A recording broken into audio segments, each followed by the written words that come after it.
The models that I've got in here are kind of the definitive, they are the superbikes of the 70s, the Japanese superbikes, because that's what I had, that's what I know, and that's what I understand, and this is my collection. So, you know, you've got a GT750, you've got the Z900 Kawasaki's, you've got the Honda CB750 behind me, the Kawasaki H2 triples. In actual fact, there is a limited number of what I consider to be superbikes from that era.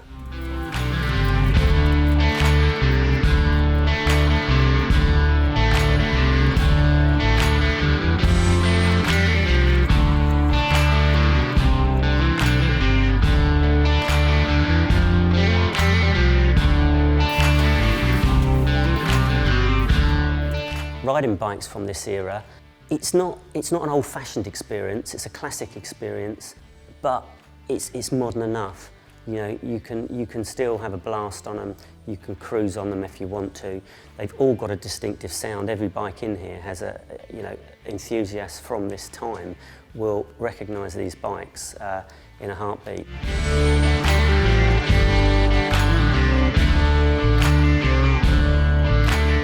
The nostalgia for this period that these bikes take us back to is powerful, it's really strong, and it takes you back to when you first gained your real freedom, when you became your own person. There was drinking, there was camping, there was bike rallies, girls, all this stuff, and it was the bikes that got you there. The bikes is what made that happen.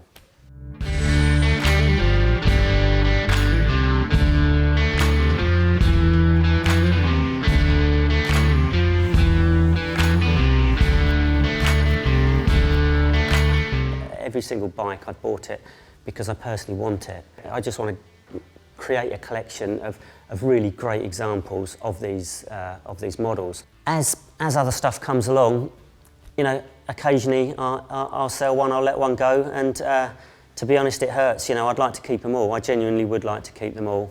If I jump on one of these bikes and I do my 20-something commute into work, it changes it from a commute to an occasion. You know, every single one of these bikes has got a character of its own, but there is a similarity between the characters of them all.